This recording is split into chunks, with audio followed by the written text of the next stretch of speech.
जय हिंद। आज हम जानेंगे लॉर्ड इरविन से लेके लॉर्ड माउंटबेटन तक। ठीक है, इसमें आपको कुछ क्वेश्चन जो है महात्मा गांधी से भी मिलेगा, तो आप लोग जो है पेशेंस बना के रखिएगा और कोशिश करिएगा कि आपको यहीं पे याद हो जाए। ठीक है, एक कहानी के माध्यम से हम समझाने का प्रयास करेंगे और इस टॉपिक को लेते हुए हम आगे बढ़ेंगे। ओके, समझते हैं ध्यान से।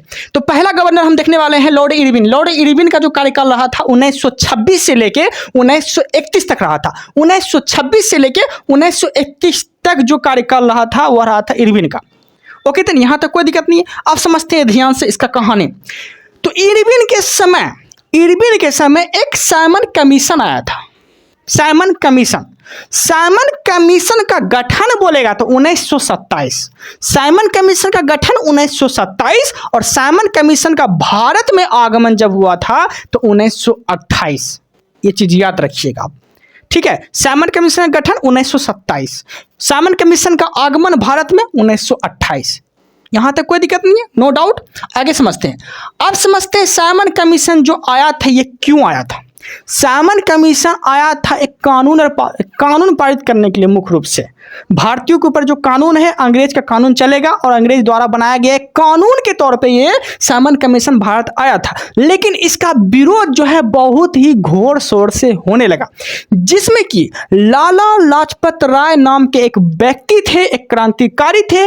वो जो है पंजाब से नेतृत्व कर रहे थे और पंजाब में जब नेतृत्व कर रहे थे तो साइमन कमीशन का बहुत घोर शोर से विरोध किया। ठीक है, और पुलिस अधिकारी था एक जिसका नाम था सैंडर्स। वो उसके द्वारा आदेश के द्वारा लाला लाजपत राय के ऊपर इतना लाठीचार्ज हुआ क्योंकि साइमन कमीशन का वो विरोध कर रहे थे, तो इतना लाठीचार्ज हुआ कि साइमन कमीशन का एक लाठी लाला लाजपत राय के सर पे एक ऐसा लाठी लगा। बाद में जो है कुछ दिन के बाद जो है लाला लाजपत राय की मृत्यु हो जाती है। ठीक है, लेकिन लाला लाजपत राय मरते मरते एक बात बोल के गया था। क्या बोला था पता है? मेरे सर पे लाठी अंग्रेजों की आखिरी कील साबित होगी। क्यों बोला था पता है? अंग्रेजों की आखिरी कील साबित हो गई क्योंकि जो अंग्रेज लोग मरते हैं ना तो एक ताबूत में दफनाया जाता है। ताबूत समझते हैं ना, लकड़ी का ताबूत बना के उसमें दफनाया जाता है, उसमें कांटी ठोक के दफनाया जाता है। तो वही बोला था, मेरे सर पे जो लाठी मारे हैं ना आप लोग का अंग्रेजों की आखिरी कील साबित होगी। ये उसको बद्दुआ देख गया था और वही हुआ। सैंडर्स ने हत्या करवा दिया था, किसको? लाठी चार्ज करवा दिया था लाला लाजपत राय के ऊपर। और उसके बाद जो है सैंडर्स की हत्या, जब सैंडर्स की हत्या फिर दिया। जब भगत सिंह को जब ये बात पता चला तो भगत सिंह तो एक क्रांतिकारी थे, बहुत ही एकदम जोश के व्यक्ति थे। उसको जब पता चला तो सैंडर्स का जो है हत्या फिर गोली मार के उसका कर दिया गया, सैंडर्स की हत्या। तो ये था कहानी साइमन कमीशन का। ओके, आप लोग को समझ में आ गया होगा। लेकिन भगत सिंह को कोई देखा नहीं था, बल्कि एक व्यक्ति ऐसा था जो उसको देख लिया था।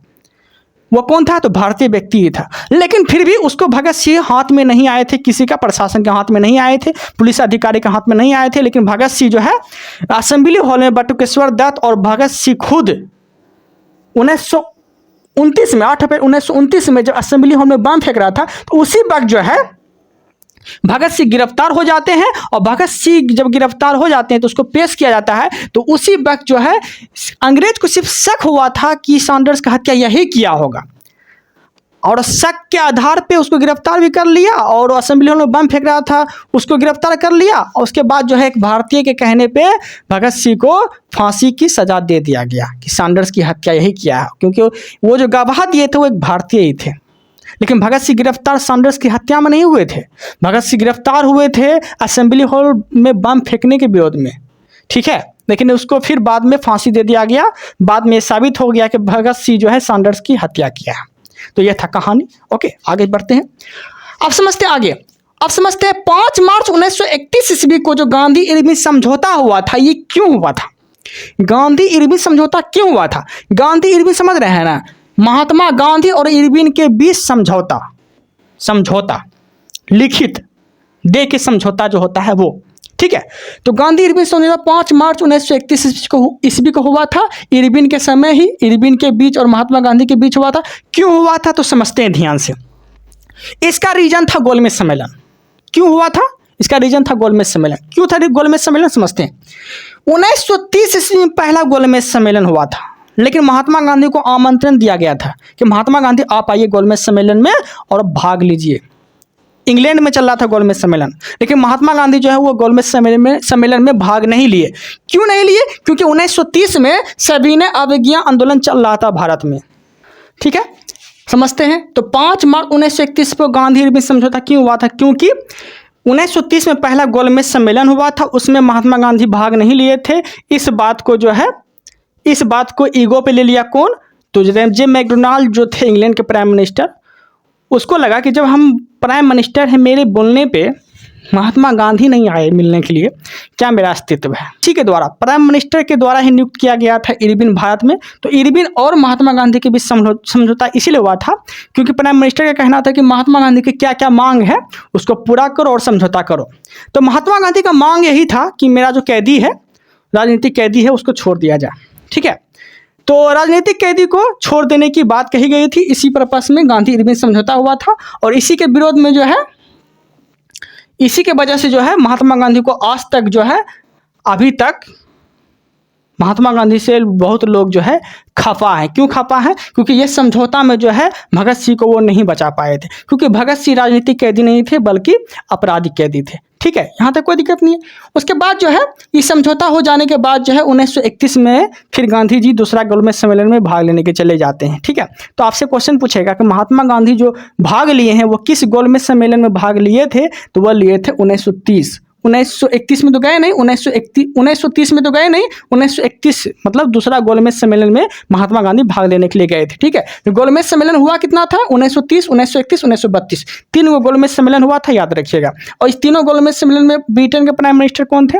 तो वो थे जे मैकडोनाल्ड। उसके बाद जो है 1932 में एक पूना पैक्ट होता है। पूना पैक्ट में महात्मा गांधी और भीमराव अंबेडकर के बीच समझौता होता है, लेकिन महात्मा गांधी की तरफ से हस्ताक्षर जो करता है वह करता है मदन मोहन मालवीय करता है हस्ताक्षर महात्मा गांधी की तरफ से। ये बात याद रखिएगा। समझौता बोलेगा तो भीमराव अंबेडकर और महात्मा गांधी के बीच हुआ था पूना पैक्ट समझौता।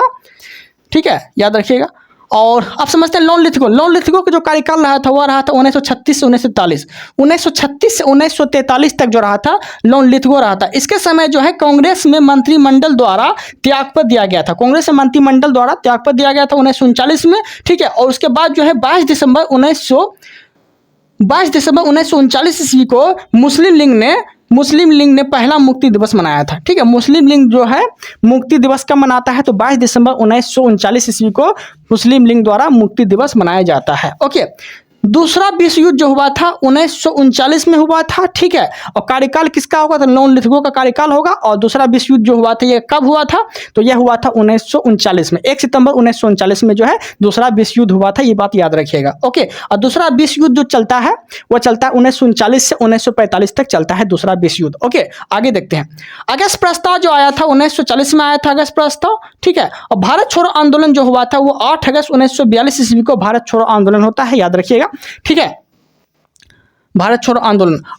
और उसके बाद जो है इसी के समय ब्रिटेन का तो प्रधानमंत्री होता है, मतलब 8 अगस्त 1942 में जो भारत छोड़ो आंदोलन होता है तो इसके समय ब्रिटेन का जो प्राइम मिनिस्टर होता है वो कौन होता है? तो विंस्टन चर्चिल होता है। विंस्टन चर्चिल जो होता है वो ब्रिटेन का प्राइम मिनिस्टर होता है। विंस्टन चर्चिल ने ही महात्मा गांधी को अर्धनंग फकीर कहा था। क्यों कहा था? जब दूसरा गोलमेज सम्मेलन में भाग लेने के लिए गए थे तो यही बोला था, यही बोला हुआ है अर्धनंग फकीर, इस तरह से बोला था। कौन बोला था? तो विंस्टन चर्चिल बोला था।